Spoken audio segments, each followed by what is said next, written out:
I think what it is also by building through the draft, you build sustainability. That way the Jets are not, a 2 years and done team like they were in the Fitzpatrick years. And that was their biggest problem. They had no answer at quarterback. Ryan Fitzpatrick was not going to be your franchise quarterback for the rest, of his career in the NFL.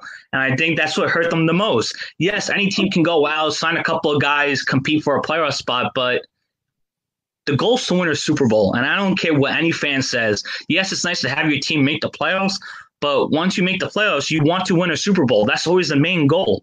That's what I want. I don't care. I mean, yes, it would be nice to see the Jets in the playoffs, but I want to see them go all the way. I don't want to see them, go to the wild card round and get knocked out. That doesn't bring me joy. It might be cool in the first year. Right. It might be cool in the first year because they haven't been there in a decade. But the next year, that doesn't do anything for me. I want to win. And this might be because I'm a Yankee fan and, it's always World Series or bust. But this is the mindset. You want to win it all every year. I don't care. I want to win every year. And that's what it does by, building your team up through the draft. Yeah, I mean, Douglas could have went out, traded back with Sam, acquired all these draft picks, build up a team, and then sign like a veteran, quarterback like a Kirk Cousins or something. And yeah, maybe they would have went on a run, but do you think that team would be beating the Chiefs? Or no one's touching the Chiefs right now. Yeah, no, right, no. Yeah, but if they kept Darnold and then they traded back, it's still like you already have your franchise guy. He's 23. He's 23, which guys out of college come out the rookie year at 23. So I mean, there's still time to develop him. And if everyone's so high in LaFleur and so high in the new Jets coaching staff, why not keep him and then trade back a little bit, get a Devontae Smith, and who knows what else they would have gotten with trading back a little bit. They would have even more picks than they do now. Joe Douglas, the savant of drafting, so they should have put together a decent team around Darnold. And then I guess to your point before is the quarterback class next year is a little shaky. So, I mean, that's why I understand where you're coming from. Like, maybe you have to do it now.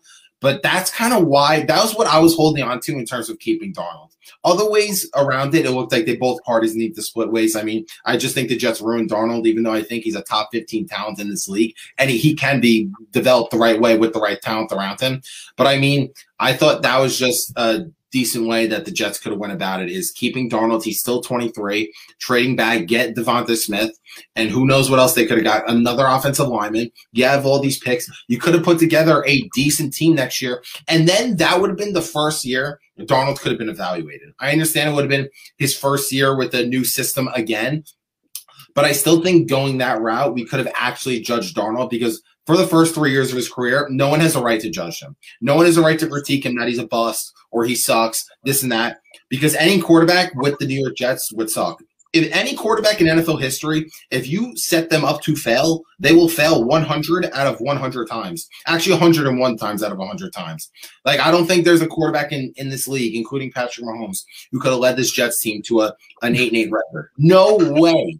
They were terrible. Jameson Crowder is a number 3 to 4 wide receiver at best, not a number 1. But, I mean, Denzel Mims looked like a few games he was there, looked like he had some promise. But the offensive line was a disaster. Frank Gore is 55 years old. The defense was terrible. The secondary was beyond a disaster. I mean, what did people really expect from Darnold? And, again, they're 0-10 without him in 2018. Sure, I understand Luke Simeon or whatever his name is or whatever his name is. It was a disaster. I mean, the Jets had no backup quarterback.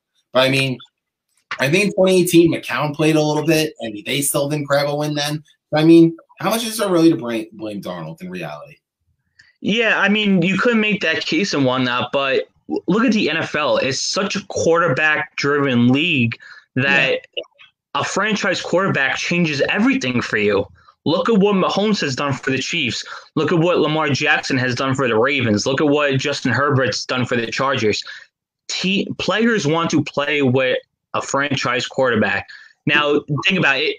If you're a free agent wide receiver and you have the chance to go to the Chargers or the Jets, you're going to pick the Chargers because of Justin Herbert. This is where guys want to be. Do you think the Jaguars hire Urban Meyer and get him out of retirement with all his health conditions if they don't have the number 1 pick? He's not coming back to coach, Zach Wilson or Justin Fields. He's going back to, coach Trevor Lawrence, who is being praised as, the next Peyton Manning and the next Andrew Luck.